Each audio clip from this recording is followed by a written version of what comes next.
Bismillahirrahmanirrahim. Assalamualaikum warahmatullahi taala wabarakatuh.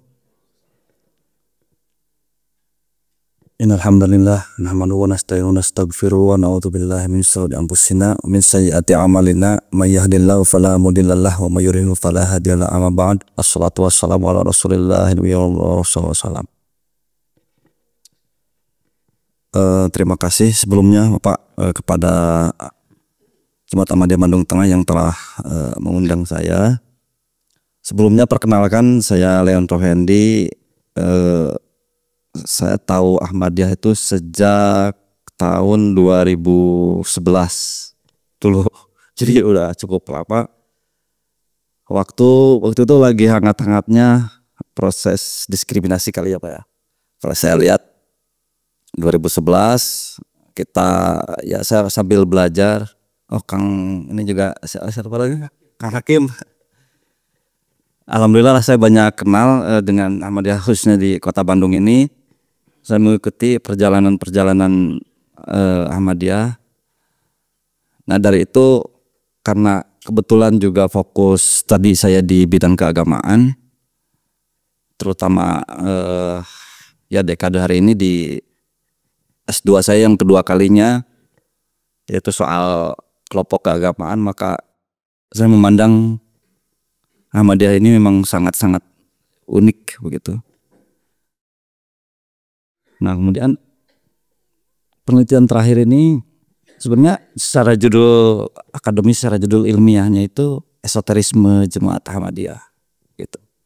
Cuma secara singkatnya mungkin judul ini saya angkat ini, saya ingin menggali bahwa Jemaat Ahmadiyah ini tidak hanya kelompok ormas seperti biasanya. Kalau kita lihat misalnya di lingkungan kita, khususnya di Indonesia, kelompok-kelompok Islam itu hanya bergaris besar atau bergerak pada ruang lingkup public religion. Public religion itu istilahnya hanya pada furuyah lah gitu. Sifat-sifat yang ibadah kayak begitu. Nama dia ini selain misalnya kita lihat ada kan kelompok transnasional juga seperti HTI, kemudian ISIS, mereka juga kelompok keagamaan. Tetapi yang saya lihat Ahmadiyah itu lebih unik begitu. Kenapa? Apa bedanya misalnya dengan kelompok transnasional yang lain? Karena satu sisi Ahmadiyah itu kelompok agama transnasional, satu sisi juga dia punya konsep imamah gitu. Dan di sisi lain ada beberapa hal yang dalam pemikiran pendirinya beliau yaitu Mirza Ghulam Ahmad, ada hal-hal yang diungkapkan dan tidak bisa dipahami secara umum gitu, harus betul-betul dikaji. Misalnya soal seperti ini sebenarnya nyambung dengan buku yang akan kita bahas selanjutnya, soal wahyu, soal kenabian, soal rasionalitas dan sebagainya. Nah itu pun dalam tesis saya sebenarnya diungkap begitu, hal-hal yang begitu. Nah hal ini sebenarnya saya temukan ketika dulu 2011 itu alhamdulillah saya udah dapat tazkiroh. Jadi waktu lagi rame-ramenya soal penistaan, ya istilahnya diskriminasi lah begitu, di tazkiroh itu saya baca, saya lihat satu term per term, ternyata memang ini pendekatannya tidak bisa pakai pendekatan sosiologis apalagi politis, ini mesti pakai kajian akademik. Nah satu-satunya yang kemudian saya rasa saya anggap layak ya pendekatannya, kalau nggak pendekatan filsafat ya pendekatan sofistik begitu. Nah maka kemudian saya teringat satu tokoh di filsafat Islam atau namanya Said Hussein Nazar, bahwa untuk memperdalam agama itu ya kita mesti melihat lebih dalam, yaitu unsur batinnya, unsur dalamnya. Jangan hanya kita melihat dari sisi luarnya saja atau public religion tadi. Karena ketika melihat di public religion itu satu kelompok saja bisa berbeda-beda. Kadang-kadang satu kepala saja bisa berbeda dengan kepala yang lain. Apalagi kelompok keagamaan. Nah, tetapi yang menjadi uniknya lagi, Ahmadiyah itu punya imamah tadi. Artinya dari setiap perbedaan per kepala itu ada satu kesatuan yang sama. Begitu. Nah, itulah latar belakang soal kira-kira tesis saya itu. Kemudian langsung ke pembahasannya. Yang pertama, sebenarnya yang ingin saya bahas itu adalah yang saya temukan dalam penelitian ini adalah sumber pengalaman spiritual Mirza Ghulam Ahmad. Saya lihat dalam karya beliau yang kurang lebih lah, meskipun tidak bisa diakses semua, Pak. Waktu di website itu saya mengutamakan sekitar 4-5 sumber kajian. Yang pertama Tazkirah, yang kedua Ruhani Kazain, kemudian yang ketiga Barahin Ahmadiyah, yang keempat yang Nuh itu apa? Bahtera Nuh, kemudian Wahyu Ilahi. Sekitar 5-9 sumber utama yang saya jadikan sumber utama. Saya melihat ternyata sebagai buku tersebut itu adalah bagian dari sumber spiritualnya Mirza Ghulam Ahmad. Beliau mencatat gitu. Di dalamnya itu misalnya Tazkirah sebagai catatan otentik tentang mimpi, visi, penyingkapan ilahi. Nah, ini bagian-bagian ini kalau kita lihat secara public religion tadi, tentunya secara kacamata yang lain tidak akan bisa menangkap apa ini tuh apa itu namanya. Dikategorikan sebagai ilmu apa? Nggak bisa. Apakah itu misalnya tervalidasi kebenarannya apa enggak? Kan begitu yang menjadi pertanyaan manusia modern sekarang itu. Apakah tervalidasi enggak benar atau itu hanya ngawang-ngawang saja? Nah, tetapi kemudian di dalam catatan-catatan Mirza Ghulam Ahmad tersebut, saya lupa letak halamannya, ada yang mengatakan bahwa beliau sendiri yang mengatakan jika saya memang yang saya alami ini adalah sebuah kebohongan, maka tidak mungkin akan berlanjut terus-menerus dan kemudian hingga bertahun-tahun begitu. Kasarnya saya tangkap begitu. Nah, dalam teori esoterisme tersebut, ya ada yang disebut dengan saturasi data. Artinya, pengalaman spiritual itu tidak bisa diukur berdasarkan kebanyakan orang. Contoh, ketika saya mengalami hal tersebut misalnya seperti beliau, Mirza Ghulam Ahmad, dan saya tidak mengalami, yang lain itu tidak mengalami pengalaman spiritual tersebut. Ya kebenarannya tidak diukur atas dasar pengalaman yang sama. Kenapa? Karena itu bagian transendensial diri terhadap Tuhannya. Sejauh mana kita bisa mencapai makom tersebut. Begitu kasarnya. Itu pengalaman spiritual, baik dalam agama apapun juga sama. Ada model-model yang begitu. Maka sehingga misalnya di agama Buddha ada istilah yoga. Itu bagian meditasi, misalnya bagian refleksi diri, sehingga model-model untuk meraih pengalaman spiritual yang lebih tinggi. Nah, kemudian jenis-jenis pengalaman spiritual tentunya soal mimpi, visi diceritakan juga di catatan-catatan beliau. Beliau mengalami mimpi, mengalami visi. Dan itu sebenarnya kalau dalam teori sofistik sudah biasa. Setiap orang punya pengalaman spiritual masing-masing dalam bentuk apapun. Tetapi hanya saja belum ada kerangka yang mengatakan secara secara umum bahwasanya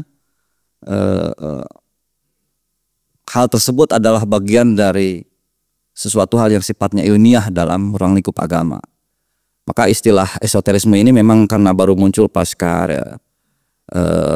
postmodernisme, karena apa istilahnya ya, orang Islam itu, orang beragama itu sudah jumud begitu, sudah capek dengan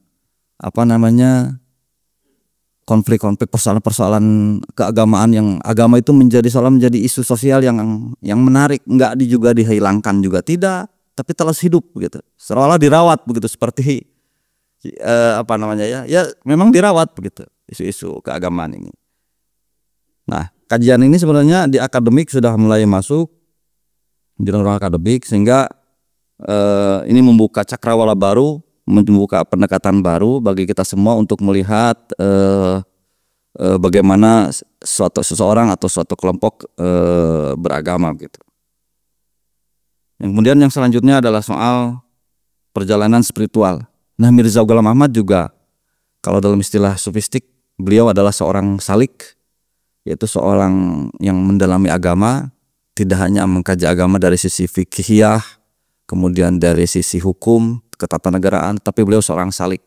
Bagaimana bahwa nilai-nilai agama yang kemudian beliau dapatkan benar-benar dijalankan, sehingga bagi beliau agama itu adalah dirinya, begitu. Tidak bisa dipisahkan dalam kehidupan sehari-hari. Tulisan-tulisan beliau mengungkapkan perjalanan spiritual mulai dari masa muda hingga akhir hayatnya. Memang saya lihat, kalau saya lihat di terutama yang paling banyak itu di Barahin. Di Barahin itu beda dengan Tazkirah. Kalau saya lihat, kalau Tazkirah hanya menuliskan beberapa catatan pengalaman spiritual, tapi di Barahin itu mirip seperti iyalah kayak gitu ya. Kalau di karya Imam Al-Ghazali mirip seperti Ihya, tetapi ada visi-visi yang tidak. Kalau di Ihya kan tidak, beliau hanya menceritakan sisi keagamaan, tapi kalau di Barahin Ahmadiyah ada visinya di dalamnya ada. Itu lebih menarik dan itu lebih mengungkapkan sebenarnya bagaimana kasyaf lah kayak gitu. Di situ kasyaf, jadi beliau lebih membuka bagaimana mengalami ini, lalu kemudian proses validasinya beliau, kemudian di akhir kemudian kayak sepertinya misalnya seperti mirip ramalan. Beliau juga pada awalnya ragu, apakah ini benar, apakah ini tidak, apakah ini akan kejadian apa enggak, tapi datang terus menerus katanya.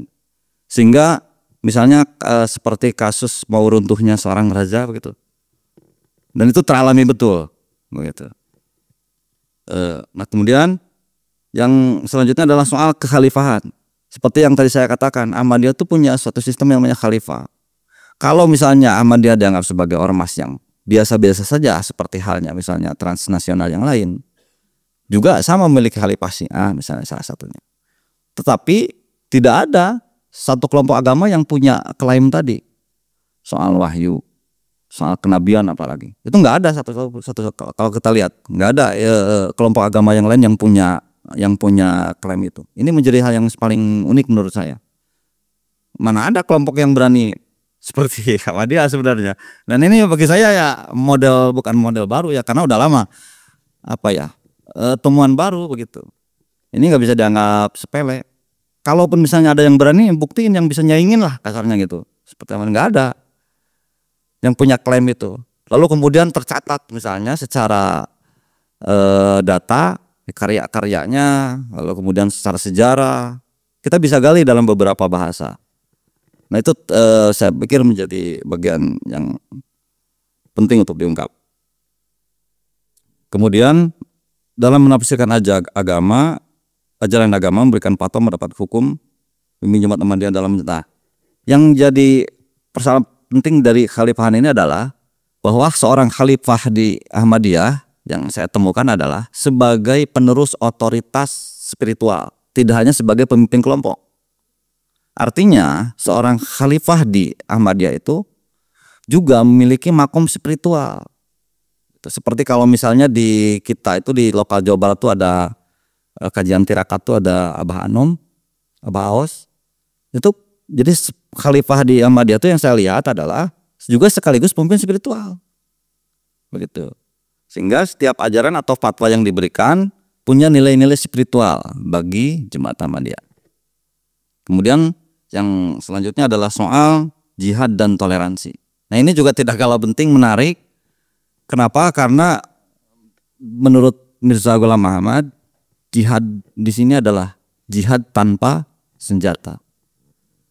Kenapa kemudian jihad tanpa senjata? Saya temukan juga di Barahin bahwa beliau mengatakan jika kita sebagai muslim mengangkat senjata untuk menodongkan senjata kepada manusia yang telah Tuhan ciptakan, maka sama halnya kita sudah mengkhianati ciptaan Tuhan. Tuhan saja masih memberikan hidup kepada dia, kenapa kita harus menodongkan senjata kepada dia? Begitu istilah kasar. Maka dari sini saya melihat bahwa ternyata dalam pemaknaan ajaran jihad di sini tuh bukan hanya pemaknaan perdamaian saja, tetapi ada unsur spiritual tadi. Karena unsurnya apa? Tuhan saja masih memberikan hidup kepada manusia tersebut. Ini sungguh suatu pemaknaan yang luar biasa bagi saya dalam pendekatan keagamaan, karena tidak semua kelompok juga memaknai jihad itu dalam perspektif tadi peace tadi, perdamaian tadi itu hanya sebatas perdamaian saja. Karena kan kita selama ini sudah lama juga bicara soal toleransi, soal pluralisme. Tapi apa mana yang didapatkan dalam hal tersebut begitu? Karena tidak akan selesai begitu jika kemudian tidak menemukan frame yang sama. Nah, hal ini bisa ditemukan dalam unsur esoterisme tadi. Nah, yang dimaksud esoterisme itu tadi ada munculnya pemahaman-pemahaman spiritual yang sebenarnya untuk membiaskan atau untuk menghilangkan stereotip-stereotip yang ada. Itulah kira-kira mungkin sekilas soal penelitian saya, tidak jauh dari seputar itu karena ini terlalu lama dan panjang juga, dan sebenarnya penelitian ini juga tidak cukup. Saya juga tidak kurang puas soal penelitian saya karena masih banyak ternyata yang harus saya gali soal Ahmadiyah. Tetapi poin-poin tadi adalah menjadi bagian penting yang sebenarnya sudah saya temukan, dan mudah-mudahan juga bisa memberikan wacana baru, khazanah baru bagi khususnya bagi kita di akademisi, dan umumnya juga bagi khususnya bagi kelompok Ahmadiyah sendiri. Yang kedua umumnya bagi kita sebagai peneliti. Terima kasih, mungkin sudah dapat saya sampaikan. Wassalamualaikum warahmatullahi wabarakatuh.